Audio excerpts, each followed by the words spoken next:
ಮೈಸೂರಿನ ಉದಯಗಿರಿ ಠಾಣೆಯಲ್ಲಿ ಕಲ್ಲು ತೂರಾಟದ ವಿಚಾರಕ್ಕೆ ಸಂಬಂಧಪಟ್ಟಂತೆ ಈಗ ತನ್ವೀರ್ ಸೇಠ್ ಈ ಕೃತ್ಯದ ವಿಚಾರವಾಗಿ ಮಾತಾಡಿದ್ದಾರೆ. ಪರೋಕ್ಷವಾಗಿ ಕಿಡಿಗೇಡಿಗಳ ಕೃತ್ಯವನ್ನ ಸಮರ್ಥನೆ ಮಾಡಿಕೊಳ್ಳುವಂತಹ ಕೆಲಸ ಮಾಡ್ತಾ ಇದ್ದಾರೆ. ಪೊಲೀಸರು ಪ್ರತಿಭಟನೆ ತಡೆಯುವುದಕ್ಕೆ ಸಾಧ್ಯ ಆಗಲಿಲ್ಲ. ಪರೋಕ್ಷವಾಗಿ ಪೊಲೀಸರತ್ತ ಬೊಟ್ಟು ಮಾಡಿದ್ದಾರೆ ಶಾಸಕ ತನ್ವೀರ್ ಸೇಠ್. ಪ್ರತಿಭಟನೆ ತಡೆಯೋದಕ್ಕೆ ಸಾಧ್ಯ ಆಗಲಿಲ್ಲ, ಈ ಕಾರಣಕ್ಕೆ ಕಲ್ಲು ತೂರಾಟ ನಡೆದಿದೆ ಅಂತ ತನ್ವೀರ್ ಸೇಠ್ ಹೇಳಿದ್ದಾರೆ. ಆರ್ ಅಶೋಕ್ ಅವರು ಮಾತಾಡ್ತಾ ಇದ್ದಾರೆ, ನೋಡೋಣ.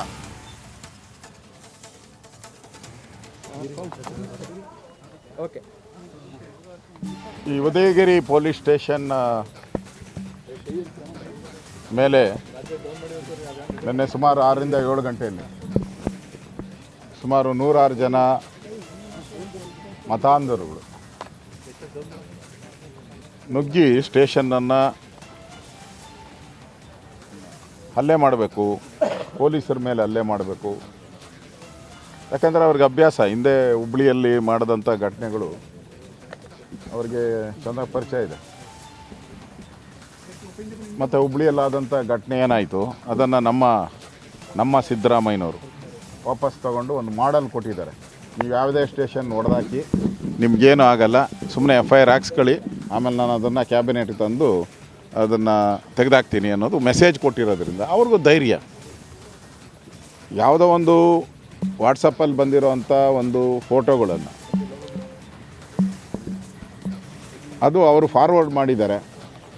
ಅದ್ರ ಮೇಲೆ ಕಂಪ್ಲೇಂಟು ಆಗಿದೆ, ಅವ್ರನ್ನ ಅರೆಸ್ಟು ಮಾಡಿದ್ದಾರೆ, ಅವ್ರನ್ನ ಜೈಲಿಗೂ ಕಳಿಸಿದ್ದಾರೆ. ಮುಗ್ದೋಯ್ತು ಅಲ್ಲಿಗೆ. ಕಾನೂನು ಪ್ರಕಾರ ಪೊಲೀಸರು ಏನು ಕ್ರಮ ತೆಗೆದುಕೊಳ್ಬೇಕು ಅದನ್ನು ತೆಗೆದುಕೊಂಡಿದ್ದಾರೆ.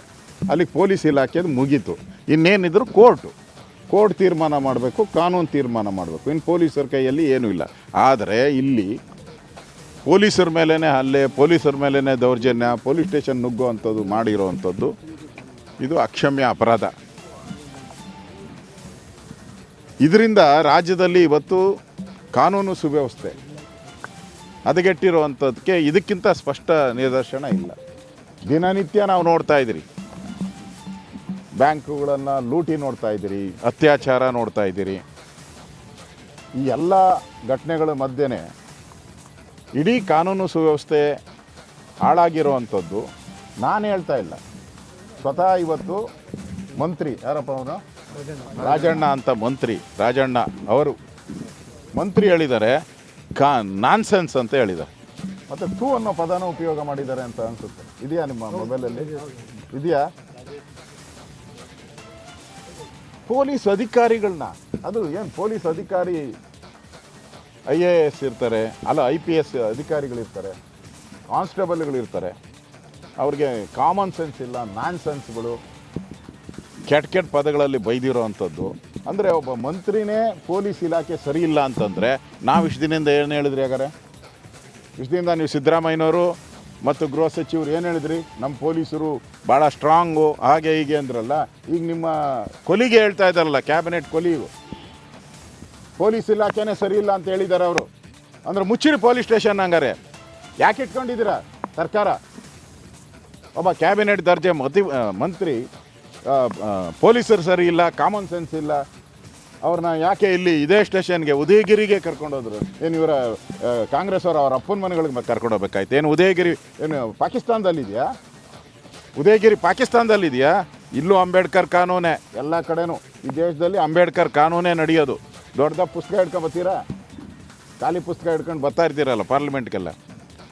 ಏನು ಉದಯಗಿರಿ ಏನು ಕಾನೂನಿಲ್ಲ ಇಲ್ಲಿ? ಅದು ಇನ್ಸಿಡೆಂಟ್ ನಡೆದಿರೋದು ಯಾವ ಏರಿಯಾದಲ್ಲಿ? ಇದರಲ್ಲೇ ನಡೆದಿರೋದು. ಅರೆಸ್ಟ್ ಮಾಡಿರೋದು ಇದರಲ್ಲೇ, ತೊಗೊಂಬರ್ಬೇಕಾದ್ರೆ ಸ್ಟೇಷನ್ನು ಇದರಲ್ಲೇ. ಅಷ್ಟು ಕಾಮನ್ ಸೆನ್ಸ್ ಆ ಮಂತ್ರಿಗಿಲ್ಲ ಅಂತ ಹೇಳಿದ್ರೆ ಈ ಸರ್ಕಾರಕ್ಕೆ ನಾವು ಏನು ಹೇಳಬೇಕು? ಈ ಸ್ಟೇಷನ್ನಲ್ಲಿ ಮೊದಲಿಂದನೂ ಕೂಡ ನಾನು ಗೃಹ ಸಚಿವನಾಗಿದ್ದ ಹಿಂದೆ, ಅವಾಗೂ ಕೂಡ ಈ KFD ಅವ್ರ ಕಾಟ. ಆಗ 2 ಸ್ಟೂಡೆಂಟ್ಗಳನ್ನು ಕೊಲೆ ಮಾಡಿದ್ದನ್ನು ನಾನು ನೋಡಿದ್ದೀನಿ, ಬೇಯಿಸಿದ್ದೀರಿ ಆ ಸಂದರ್ಭದಲ್ಲಿ. ಈಗ ಅವರೂ ಕೂಡ ರಾಜಾರೋಷ ಓಡಾಡ್ತಾ ಇದ್ದಾರೆ ಇಲ್ಲೆಲ್ಲ. ಇಲ್ಲಿ ಸರ್ಕಾರ ನನಗನ್ಸೋಂಥದ್ದು, ಯಾವ ಸರ್ಕಾರ ಪೊಲೀಸರಿಗೆ ಆತ್ಮಸ್ಥೈರ್ಯವನ್ನು ತುಂಬಬೇಕಾಯಿತು,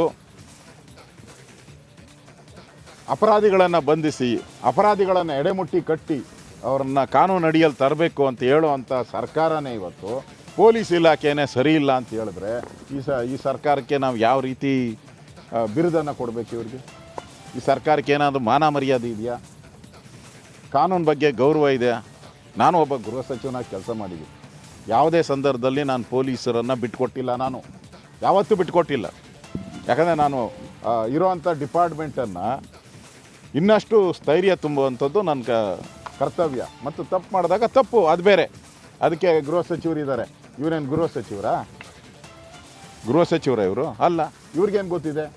ಇವು ಕೋಆಪರೇಟಿವ್ ಸಚಿವರಿಗೆ ಗೃಹ ಸಚಿವ್ರ ಖಾತೆ ಏನು ಗೊತ್ತಿರ್ತೈತೆ? ಹಂಗೆ ಈ ಗೃಹ ಸಚಿವರು ಹೋಗಿ ಕೋಆಪರೇಟಿವ್ ಇಲಾಖೆಯಲ್ಲಿ ಹಂಗೆ ಮಾತಾಡೋಕ್ಕೆ ಬರುತ್ತಾ? ಅಂದರೆ ಕಾಂಗ್ರೆಸ್ಸಲ್ಲಿ ಏನು ನಡೀತಾ ಇದೆ ಅಂತ ಯಾರಿಗೂ ಹೇಳೋರು ಕೇಳೋರು ಯಾರು ಇಲ್ದಂಗೆ ಆಗೋಗ್ಬಿಟ್ಟಿದೆ. ಇವತ್ತಿನ ಘಟನೆ ನಿಜಕ್ಕೂ ತಲೆ ತೆಗೆಸುವಂಥ ಘಟನೆ ಇವತ್ತಾಗಿದೆ. ನಾನು ಆಗ್ರಹ ಮಾಡ್ತಾಯಿದ್ದೀನಿ, ಯಾರ್ಯಾರು ಈ ಥರ ಪುಂಡು ಪೋಖರಿಗಳಿದ್ರಲ್ಲ, ಮತಾಂಧರು, ಅವ್ರನ್ನ ಕೂಡಲೇ ಬಂಧಿಸಬೇಕು. CCTV ಕ್ಯಾಮ್ರಾದಲ್ಲೆಲ್ಲ ಬಂದಿದ್ದಾರೆ. ಕಲ್ಲುಗಳು ಹೆಂಗೆ ತೊಗೊಂಬಂದ್ರು ಅವರು, ಮೂಟೆಗಟ್ಟಲೆ ಕಲ್ಲುಗಳು ಇಲ್ಲಿ ಹೆಂಗೆ ಬಂತು ಇವ್ರಿಗೆ? ಪ್ರೀ ಪ್ಲ್ಯಾನ್ ಆಗಿ ಬಂದಿದ್ದಾರೆ. ಸ್ವಲ್ಪ ಯಾಮಾರಿದರೆ ಸ್ಟೇಷನ್ನೇ ಉಳಿಸ್ಮಾಡ್ಬಿಡ್ತಾಯಿದ್ರು. ಪುಣ್ಯಕ್ಕೆ ಇಲ್ಲಿನ DYSP ಇರ್ಬೋದು, ಇನ್ಸ್ಪೆಕ್ಟರ್ ಇರ್ಬೋದು, ಇವರೆಲ್ಲರೂ ಕೂಡ ಇಮಿಡಿಯೇಟಾಗಿ ಇಲ್ಲಿಗೆ ಬಂದು ಅದಕ್ಕೆ ತಡೆ ಮಾಡಿದ್ದಾರೆ. ಇಲ್ಲ ಅಂದಿದ್ರೆ, ಕಮಿಷನರ್ ಎಲ್ಲ ಬಂದಿಲ್ಲ ಅಂದಿದ್ರೆ ಈ ಸ್ಟೇಷನ್ನು ಇಷ್ಟೊತ್ತಿಗೆ ಆಳು ಕೊಂಪೆಯಾಗಿ ಬಿದ್ದಿರೋದಿಲ್ಲ. ಸರ್, ಇದು RSS ಮತ್ತು BJP ಅವ್ರ ಕೈವಾಡ, ಅವರು ಬಂದು ಕಲ್ಲು ಹೊಡೆದಿರೋದು ಕಾಂಗ್ರೆಸ್. ಊನಪ್ಪ, ಈ ದೇಶದಲ್ಲಿ ಏನೇ ನಡೆದ್ರೂ ಆ ರಾಹುಲ್ ಗಾಂಧಿಗೆ, ಈ ಕಾಂಗ್ರೆಸ್ ಅವ್ರಿಗೆ RSS BJP ಬಿಟ್ಟರೆ ಏನಾಯ್ತು ಇವ್ರಿಗೆ? ಆಯ್ತಲ್ಲ, ಈಗ ಇವರು ಏನೇನು ಹೇಳಿದ್ರು ಅದಕ್ಕೆಲ್ಲ ದೆಹಲಿ ಚುನಾವಣೆ ಉತ್ತರ ಕೊಟ್ಟಿದ್ದಾರಲ್ಲ.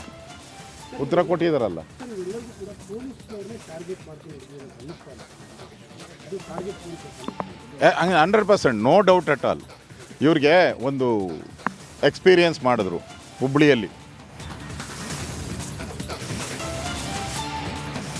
ಮೈಸೂರಿನ ಉದಯಗಿರಿ ಠಾಣೆಯಲ್ಲಿ ಕಲ್ಲು ತೂರಾಟದ ವಿಚಾರಕ್ಕೆ ಸಂಬಂಧಪಟ್ಟಂತೆ ಈಗ ತನ್ವೀರ್ ಸೇಠ್ ಈ ಕೃತ್ಯದ ವಿಚಾರವಾಗಿ ಮಾತಾಡಿದ್ದಾರೆ.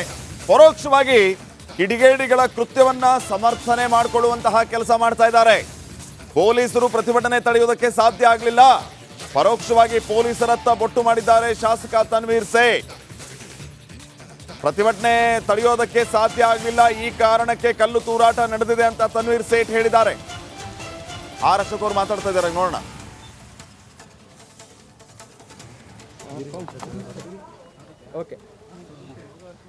ಈ ಉದಯಗಿರಿ ಪೊಲೀಸ್ ಸ್ಟೇಷನ್ ಮೇಲೆ ನಿನ್ನೆ ಸುಮಾರು 6ರಿಂದ 7 ಗಂಟೆಯಲ್ಲಿ ಸುಮಾರು 106 ಜನ ಮತಾಂಧರುಗಳು ನುಗ್ಗಿ ಸ್ಟೇಷನ್ನನ್ನು ಹಲ್ಲೆ ಮಾಡಬೇಕು, ಪೊಲೀಸರ ಮೇಲೆ ಹಲ್ಲೆ ಮಾಡಬೇಕು. ಯಾಕಂದರೆ ಅವ್ರಿಗೆ ಅಭ್ಯಾಸ, ಹಿಂದೆ ಹುಬ್ಳಿಯಲ್ಲಿ ಮಾಡಿದಂಥ ಘಟನೆಗಳು ಅವ್ರಿಗೆ ಚೆನ್ನಾಗಿ ಪರಿಚಯ ಇದೆ. ಮತ್ತು ಹುಬ್ಳಿಯಲ್ಲಾದಂಥ ಘಟನೆ ಏನಾಯಿತು ಅದನ್ನು ನಮ್ಮ ಸಿದ್ದರಾಮಯ್ಯನವರು ವಾಪಸ್ ತಗೊಂಡು ಒಂದು ಮಾಡಲ್ ಕೊಟ್ಟಿದ್ದಾರೆ. ನೀವು ಯಾವುದೇ ಸ್ಟೇಷನ್ ಹೊಡೆದಾಕಿ ನಿಮಗೇನು ಆಗಲ್ಲ, ಸುಮ್ಮನೆ FIR ಹಾಕ್ಸ್ಕೊಳ್ಳಿ, ಆಮೇಲೆ ನಾನು ಅದನ್ನು ಕ್ಯಾಬಿನೆಟ್ಗೆ ತಂದು ಅದನ್ನು ತೆಗೆದಾಕ್ತೀನಿ ಅನ್ನೋದು ಮೆಸೇಜ್ ಕೊಟ್ಟಿರೋದ್ರಿಂದ ಅವ್ರಿಗೂ ಧೈರ್ಯ.